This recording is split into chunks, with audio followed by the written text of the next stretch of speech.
Hi, I'm Sunshine Hillygus, Professor of Political Science and Public Policy at Duke University. It is a great honor to be giving the Julian J. Rothbaum Distinguished Lecture in Representative Government at the University of Oklahoma. I want to first just give a big thank you to Mike Crespin, the director of the Carl Albert Center, the Rothbaum family, for making this possible and for navigating the difficulty of doing all of this virtually. Today, and in a series of lectures already posted on YouTube, I'm going to focus on understanding youth turnout in American elections. I'm going to be talking about my recent book with John Holbein, Making Young Voters, as well as new and ongoing research.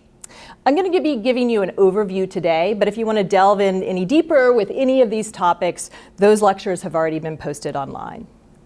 I want to first start by explicitly making the case that this is an important topic. Some of you might think I'm a bit of a curmudgeon to talk about the problem of youth turnout. So you might have heard that there were historic levels of youth turnout in 2018 and 2020. Young voters were called the key to Biden's victory in 2020. 2020 was in fact called the year of the young voter. And this really builds on this surge in youth activism that we saw around protests around racial injustice, police brutality, in the run-up to the 2018 election around mass shootings. And so these mass demonstrations and this virtual social media campaign really have focused attention on activism among young people. A June 2020 poll of 18 to 29-year-olds, for instance, found that 83% believe that young people had the power to change the country. I think that providing some context, though, will help you to understand why it is that I say that youth turnout is still a problem. Young people voted in historic levels in 2018, but that was from a change from about 21% in 2014 to 30% in 2018. So with the highest midterm level ever among young people, still 2/3 stayed home. And it is true that youth turnout surged to 50% in 2020. It's a turnout rate to be celebrated for sure. But just know that the turnout rate among old people increased even more. So the reason I talk about low levels of youth turnout being a problem is because it is low and enduring, this difference in turnout levels between young and older voters. So what I show here is the gap between young and old voters. The light blue line are those 65 plus. The dark blue line are young voters. And going back to 1986, we see that there has always been a gap of 25 percentage points, 40 percentage points. They're even bigger in midterm elections. And local elections, they can exceed 50 percentage points. This dark line is the gap between young and old voters. The key point I want you to realize is this gap between young and old voters is larger than the gaps that we see by race and ethnicity, by socioeconomic status, and by any other way to categorize the population. This age gap is a problem that we need to address, and I'll be talking about over the course of these lectures. And not to pick on Oklahoma, but it turns out that Oklahoma has one of the lowest youth turnout rates in the country. So according to a Circle analysis of voter files and census data, just 34% of 18 to 29-year-olds voted in 2020. 30% of those 18 to 24. Only the state of South Dakota had lower turnout. It is also the case that the gap between young and older voters is worse in the United States than any other advanced democracy. So this particular analysis shows analysis that we did from the comparative study of electoral systems, and the 34 countries in this study, the US had the largest gap between young and older voters. The key point I want to make is just that these turnout disparities have consequences.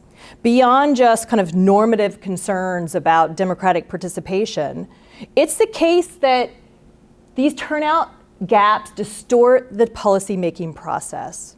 So, it's the case that if you have distortions in turnout, you also have distortions in representation.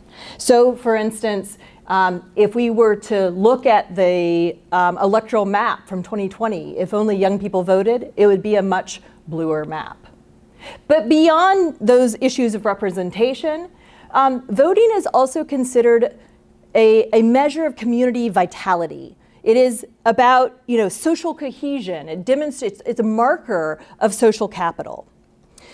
It's also the case that political engagement and participation in democracy is a core mission of public education. So if we are not seeing young people vote, it's a marker also of the failure of our education system. Now, it is the case that, of course, all three of these things kind of apply to older voters as well. And it is true that turnout in the US is in fact lower across all age groups compared to a lot of democracy. But the last point that I would make is just that the reason that we should focus on young people more so than even older people is that this is our solution to improving turnout among all Americans, because voting is habitual. So it turns out that if young people learn to vote, they stay voters as they age. Okay, so why is it that more young people don't vote? That's the first key question that I want to address. The conventional wisdom is that young people are apathetic and disinterested, disengaged. That you've probably seen the headlines about millennials, right? That millennials are more concerned about taking selfies than contributing to their communities. But the reality is if young people are just disinterested, then the solution to increasing youth turnout is to increase political interest. And in fact, that is the way that most youth advocacy groups focus their messaging. They want to make voting cool. They want to get young people engaged by telling them that something is at stake in the election. They want them to care more. They want to convince young people to run for office in hopes that that will get young people to care more about elections. But I want to make the case that youth turnout has been misdiagnosed. That in fact, young people already care about politics. So this is using data from the American National Election Study going back to 1948. Regardless of the measure that we use, what we find is that young people do care about politics. Young people are interested. They do care who's going to win the election. And the numbers make it clear. So across time, and even more so in recent years, young people express an interest in elections. And when asked prior to the election, 81% on average say that they are likely to vote. And yet they don't. So this dark line here, the dotted line is their intention to vote. The dark line is actual turnout. This gap between their intention to vote and their actual vote is what we call a follow-through gap. And we think that this is the real problem that needs to be addressed. It's not that young people are disinterested in politics. Rather, they fail to follow through on their civic attitudes and intentions. So the key to understanding and solving youth turnout is identifying why it is young people don't follow through on their intentions. And I want to point out that this is uniquely young people. It's the case that the gap between intention to vote and behavior is much larger for young people than older people. Okay, so this is a different perspective than the common narrative out there. And the question then is why? The fact is that some people do follow through. And what we discovered is that those who do follow through have what are so-called non-cognitive skills. It turns out that the translation of attitudes and intentions into behavior is not so different in the civic domain than in any other domain. So where you might have outside intentions relative to your behaviors, whether it's exercising or eating healthy or studying for an exam. The people who are best able to follow through have self-regulation, effortfulness, and interpersonal skills. We were the first to show that these non-cognitive skills matter for voting. Now, there's a whole literature out there in education, policy, and economics, in childhood development and psychology that has focused on these non-cognitive skills and made the case that they are important for explaining academic and life success. This is, an incredibly interesting line of research because it shows that these skills are teachable. They develop in adolescence. The interventions can be effective at making young people have better skills. But nobody had yet looked to see if it matters for voting. So once we know that the solution, that the problem is about follow-through rather than about a lack of interest, then it changes how we think about policy solutions. So in my lectures, I get into two different ways that we can use this new perspective to think about policy solutions. So, first let's keep in mind what is not a policy solution. The scholars and activists and celebrities, right, who have made the case that we need to increase youth turnout by getting young people to care more, that's not the thing that's going to be effective. So instead, we think there are two key pathways. First, civic education reforms to increase capacity of young people to follow through. The other are electoral reforms so that we lower the obstacles. So before I talk just very briefly to give you some sense of the lectures that have been posted online about these policy reforms, I first want to get to an explanation of why it is that young people might be less inclined to follow through than older people. Keep in mind that young people are coming of voting age at a time in their life when they are transient and unstable.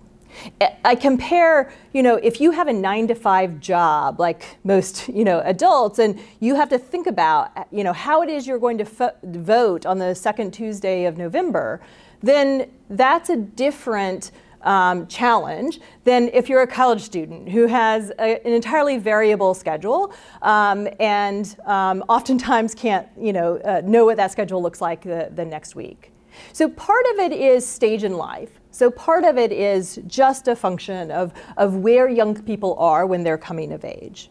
But part of it are about the electoral rules, the rules that govern when and where and how new voters are able to register and vote.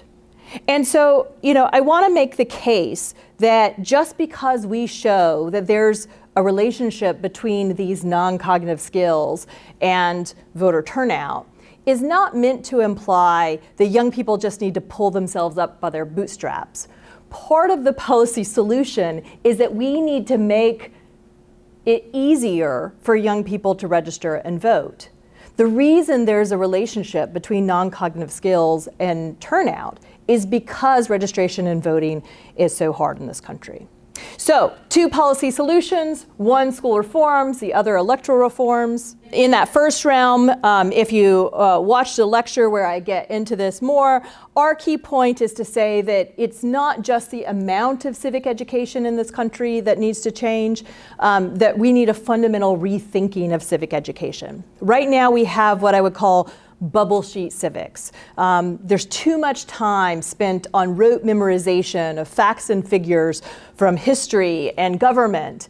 And that is not relevant necessarily to the actual mechanics of registration and voting. And too often that gets ignored. So we need to teach about the actual process of registration and voting. We need to develop non-cognitive skills needed for participation. So the example I like to give is to say, it's probably more useful rather than memorizing the Chief Justice of the Supreme Court to instead, teach students what to do if they show up at the polling location and their name isn't on the voter roll. We also need to talk about actual politics in school. And this is a tricky thing to broach, and I'll talk more about it in that lecture. But the reality is that right now, talking about history doesn't necessarily connect to the political debates today, and we need to do a much better job of that. A second policy change we need is to make registration and voting easier. We show that when registration and voting are easier, young people are more likely to turn out. Election rules matter. So, residency rules, registration deadlines, voter identification requirements, the location of polling places, all vary widely across states and have a bigger impact on new and young voters than older ones. In lecture number 3, I talk about the effective laws and how politicians are making a mistake if they turn electoral reform into a partisan issue. Ultimately, my key take-home message from this series of lectures is that the work that needs to be done to increase youth turnout is not going to happen during an election campaign.